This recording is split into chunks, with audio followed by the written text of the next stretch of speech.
Milliy birlik hukumatining ijroiya boshlig'i Abdulla Jahod rahbarlarining yuritgan so'zlari qarshisiga shunday dedi: har bir kim afg'on o'g'lisining qiyinchiligini ko'zga tutmay biror harakat qilmoqchi bo'lsa, oqibati yomon bo'lishi mumkin. Shuningdek, Abdulla janoblari hech zamon mujohidlarni sanadan chiqarish fikrida emasman, chiqarmayman va jihod arzishlari Afg'onistonga abadiy qolishi mumkin dedi. Ijroiya boshlig'ining aytishicha, hozirgi afg'on o'g'lisining katta qiyinchilikka yuzma-yuzlar. Ayni holda afg'on buyuklari va jihod rahbarlari afg'on o'g'lisining tinchligi va subotligi uchun o'ylaydilar. Afg'oniston Islomiy Jamhuriyati soyasida qo'lga kelgan fursatlardan foydalanish kerak. خب رهبران جهادی واقعا واجب الاحترام است برای تمام مردم افغانستان، چون اینا با دست خالی در مقابل ارتش روس که در اون عصر و زمانش قوی ترین ارتش دنیا را تشکیل میداد، اینا با دست خالی در مقابل از این ایستاد شدند، جهاد کردند و متجاوزین روس شکست دادند. ما همیشه سپاسگزار این رهبران ما هستیم و قدرشان هم میدانیم. اما از طرف دیگه نمیشه که اینا سرنوشت یک دهه تاریخی را در گرو خود بگیرن و اینا ادعا بکنن که اگر اینا در ساختارهای سیاسی و نظامی حکومتی هستن، حکومت وجود داره، دولت وجود داره، و اگر اینا نبوده باشه نه حکومت است و نه دولت است. این به این خاطر به این معنا نیست که اینا جهاد کردن باید همیشه تماما اختیارات یا تماما قدرت حکومتی در اختیار از اینا بوده باشد. چانس بدن برای جوانا، چانس بده به دیگه افراد و اشخاصی که در این جامعه به صفت انسان ها زندگی میکنن و در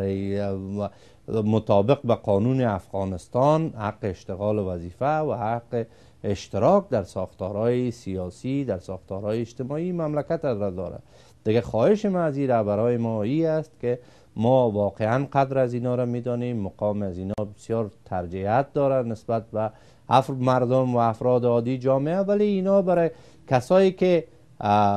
لیاقت و شایستگی دارن بر از اونا چانس بده، یعنی اونا را هم از حقشان اینا محروم نسازن.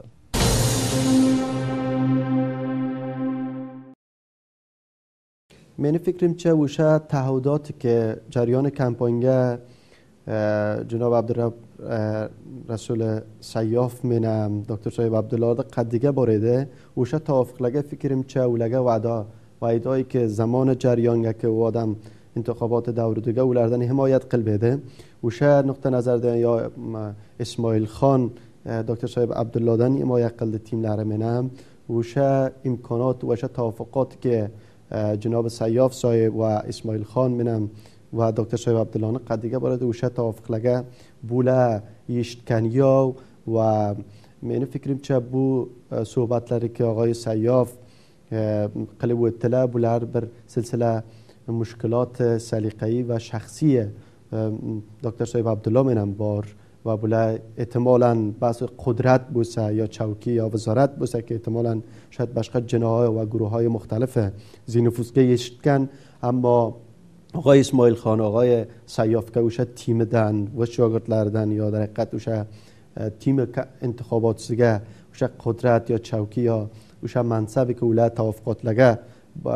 برگلرگه انجام تا پیدا لگه یشتکن یا او به اساس بر ملاحظات سیاسی و شخصی و که دکتر صاحب عبدالله و سیاف صاحب قد دیگه با اوشه نقطه نظر دن بولرد قد دیگه جنجال تاب کن و همیشه رهبران جهادینه نقشه کلیدیه کن تصامیم افغانستان و ملی مسائلگه و موندن بیان هم ملت افغانستان همه در حقیقت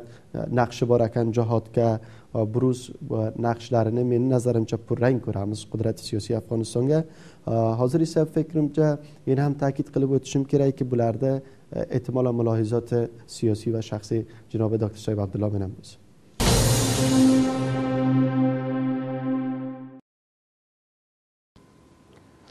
Jamhur boshlig'i Ashraf G'ani Eron jamhur boshlig'ining o'rinbosari shariat madori bilan jamhur boshliq saroyida uchrashdi. Ushbu uchrashuvda Eron jamhur boshlig'ining o'rinbosari shunday dedi: bizning qo'shnimiz Afg'oniston qaytadan rivojlanib o'sib va obod bo'lib bormoqda. Shuningdek, Eron jamhur boshlig'ining o'rinbosari bundan so'ng Eron xavfsizlik va boshqa bo'limlarga Afg'onistonni qo'llab-quvvatlashi mumkin dedi. Boshqa tomondan Muhammad Ashraf G'ani Eronda bo'lgan muhojirlarning qiyinchiliklarini hal etish uchun so'z yuritdi.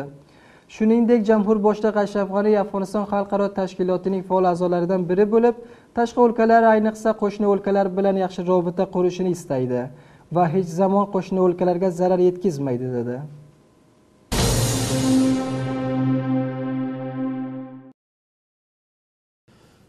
اصلا اوشه aytishim mumkin که تمام مردم افغانستان بلده که افغانستان اوشه اصلاح سیاسی aytish mumkin که جیوپولیتیک و جیو استراتژیک موقعیتga قرار topgani uchun va Iron ham bizlarda hamsoyamiz bir mamlakat bo'lib o'tgan. Siz bilasizki agar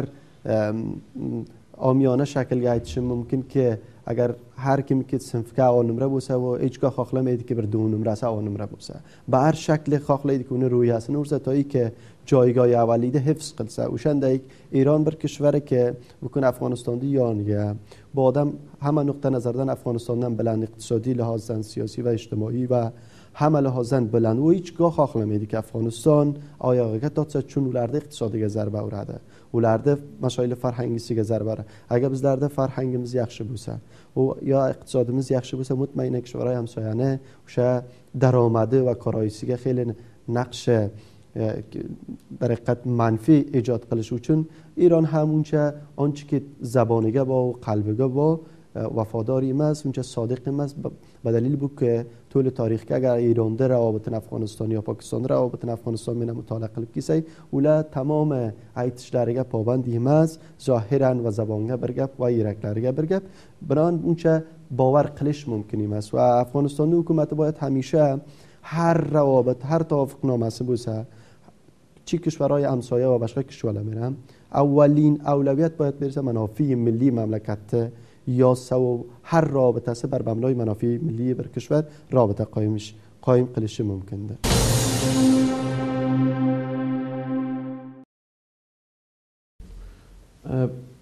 آنچه که من تجربه با شو لحظه که هر مملکتی که افغانستان تمنگه قرار من یاردم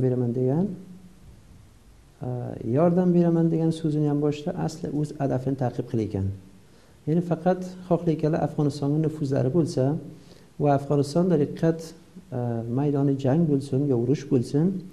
و وش جنگ نیابتی که وز مملکت لرگه باید بولسه اونی که لاله افغانستان میشه در حقیقت موضوع ادامه بیرله. منو چون نه تنها ایران در مجموع ممالک خارجی که افغانستان بار حضور داره با کلیان مولا وز منفعتلرنه همیشه ترجیح برله نسبت به منفعت افغانستان. منو چون من فکر میشه ایران به مقدار حالا زیر تحت فشار کلیان و موضوع قیمت نفت که تگتش کردن این فشار اقتصادی که فعلا با یا تحریم اقتصادی که ناتو وضع قلگن و نحوی ایران تحت فشار آلگن و ایران خواهد که در حقیقت شو وضعیت که بر وش تنگنا یا وش انزوادن در حقیقت وزن چقدریم بسه با سیاست ایلیار آلگن و من فکر قلمی من که قویان فقط مردم افغانستان را میبولسه و فقط خواهد که مردم افغانستانی خدمت قصه. یعنی اوی که ایتالا من افغانستانی خدمت قلمان ایان باشه وز منفعت لرنه تحقیق قلنه.